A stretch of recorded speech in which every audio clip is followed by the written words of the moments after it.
The cleanup process is underway around the Palouse. People are removing debris left over from major flooding. Washington Governor Jay Inslee spoke on the national stage. He explained some of his visions for his 2020 presidential run. Washington Department of Transportation workers rely on drivers to keep them safe when working on the road. This morning, we hear from employees who say close calls happen too often. 5 a.m. on our Thursday morning. Welcome to KREM 2 Morning News. I'm Jen York. Brittany Bailey has the morning off. And we are tracking breaking news this morning. London police arrested WikiLeaks founder Julian Assange. It happened at the Ecuadorian embassy in London. He took sanctuary in the embassy back in 2012. Ecuador's president says his government withdrew asylum status, citing repeated violations of international conventions and daily life protocols. Assange feared extradition to the U.S. over WikiLeaks posting thousands of intelligence files. Coming up on 5:01 now, we want to check in with Evan Arani. He's out of the studio this morning. Evan, how are we shaping up outside? Good morning, Jenna. It's a little chilly outside, but we are here for a very fun event. This is the opening of Duluth Trading Company's 50th location, and it also just happens to be the first location that they are opening in the state of Washington. We get it here in Spokane, or Spokane Valley specifically. So as I mentioned, it is a little chilly out here, but there is a lot going on for the next couple hours on KREM 2. We're going to be doing lumberjack demonstrations. We're also going to be moving inside at 7 a.m. on the CW22 to take a look at what is in store for Duluth Trading Company here in Spokane, what they have to offer, and what you guys can come out and enjoy. That ribbon cutting happens at 9 a.m. today, so we'll be here until that point, but of course in between covering the weather that we've got. So we've got a pretty good morning right now. It's a little cold outside, but otherwise dry. One thing that we were touching on a lot yesterday was the flood concerns around the area. So we do still have one flood warning in effect. The good news is that the flood warnings around the Palouse have now expired. That remaining flood warning is in effect for the Walla Walla River, and we are unfortunately still forecasting a good amount of rain over the next few days. Now, along with it, we were also talking about a winter weather advisory. That winter weather advisory has expired for the northern portion of the Cascades, but for about the southern half of the Cascades moving toward northern Oregon, those winter weather advisories are still in effect, meaning that you could have some difficult pass travel. Otherwise, Snoqualmie Pass is looking okay to start off this morning. Satellite radar right now indicating a little bit of activity over towards central Washington, and around North Idaho, still some scattered showers making their way through. Otherwise, eastern Washington staying dry. Again, here in Spokane, we're all right. Next 12 hours show that we should be moving toward partly cloudy skies. If you are waking up to a couple showers right now, expect them to continue into about the 9 and 10 a.m. hour before we make way to partly cloudy skies in the afternoon. Temperatures should be making their way to about the mid 50s, otherwise low 50s, which is just around average for this time of year. Coming up, we'll be talking a little bit more about what to expect for the remainder of your week, which does include a little bit of wet weather headed toward the weekend. So that is coming up in just a bit. But again, we are also doing a lot here at the grand opening of Duluth Trading Company, the 50th location in the country and the first ever in Washington. I'll throw things back to you, Jen, but we'll be back in just a bit. All right, Evan, thank you so much. 5:03 now. The city of Pullman has declared a state of emergency. This comes after the Palouse experienced major flooding Tuesday night. Cleanup is now underway. Today, a state emergency management team is expected to be in Pullman to assess the damage. They will determine if the flooding damage qualifies for state funding. City leaders tell us they are not sure how long it will take to clear all of that debris. This morning, the American Red Cross is offering to help displaced families. The city of Pullman posted that news on Facebook. People are encouraged to contact volunteers with the Red Cross. We have that number on our website at krem.com. And Pullman police issued a warning to not play in floodwaters. It was sparked by a social media post circulating the internet. It encouraged people to buy inner tubes and float down Grand Avenue as part of a group float. Police officers say at least one person attempted to do that. Officers warn there are a number of dangers in floodwaters, including vehicle chemical fluids, broken glass, metal fragments, and trash. Well, parts of Idaho are experiencing flooding as well. The Idaho Transportation Department is warning drivers to obey road signs during severe weather.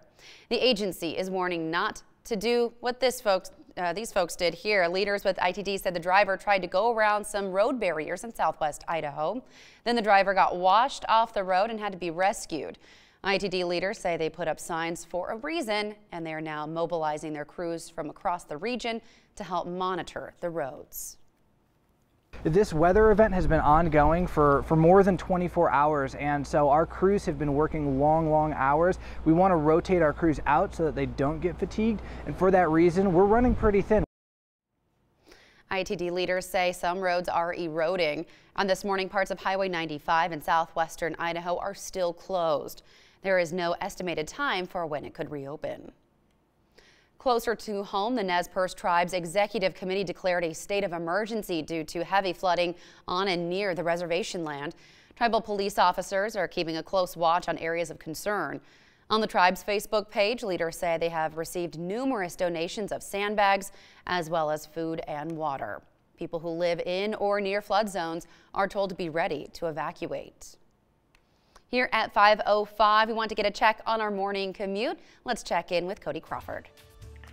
Good morning. There's some construction happening in Spokane this week. Adams Street will be closed from Sprague to Riverside Avenue. Crews are installing sewer overflow tanks in the area, so if you're headed out in this direction this morning, I'd give yourself a few extra minutes to get around that construction. That is all the updates I have, but I'll be back in 30 minutes with more. Jen, back to you. All right, Cody, thank you so much. 5:06 now. It is National Work Zone Safety Awareness Week. Washington State Department of Transportation employees want drivers to do their part and keep them safe on the side of the road. KREM 2's Kiera Alfallen is live this morning to share more about that message. Good morning, Kiera. Yes, good morning. Well, just like I rely on many of you to tell stories, WashDOT employees rely on many of you to keep them safe when they are working on the side of the highway or the road. So for them, it is something that if something goes wrong, if you're not driving carefully, if you're not driving slowly enough or paying attention, it could cost them their lives. Since 1950, about 60 WashDOT employees have lost their lives on the job.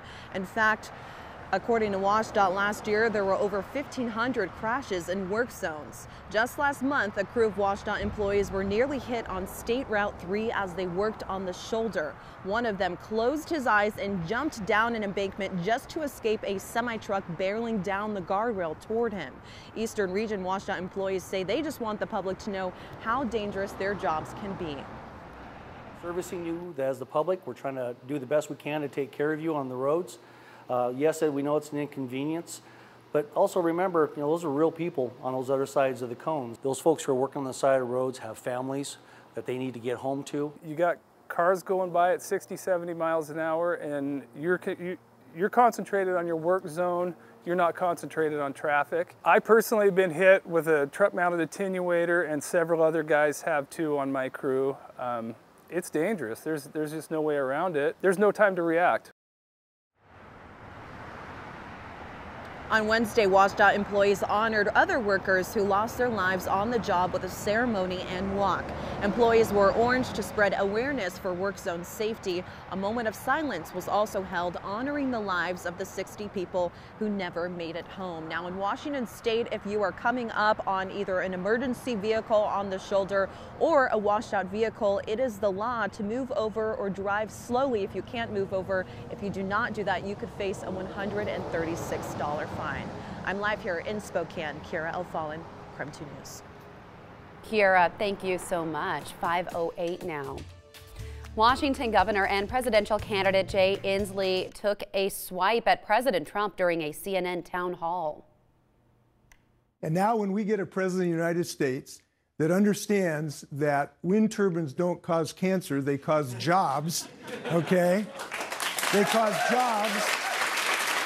Governor, we'll know what to do. Governor, well, the governor talked about climate change as well as a transition to a green economy. He says Democrats should forget about impeaching the president and instead focus their attention on voting him out of office. In response to a question, Inslee says it is time to legalize marijuana across the nation as well. He said legalizing pot in Washington state has been a success. Coming up later this morning, Governor Inslee will be on CBS This Morning, The Road to 2020. He will explain why he is focusing on climate change and how he might work with Republican leaders to solve the issue. Thousands of Amazon employees are demanding the company take action against climate change. More than 4,200 Amazon employees signed an open letter urging Jeff Bezos to release a company-wide climate plan. Among their suggestions, they want Amazon to prioritize climate impact when making business decisions. They also want to transition away from fossil fuels. Just ahead of 5:10 now on our Thursday morning. Cursive is making a comeback in one state. Get out your phones and tablets. We want to hear your opinions. And scientists just showed off the first ever photo of a deep space phenomenon. We'll let you know how they did it.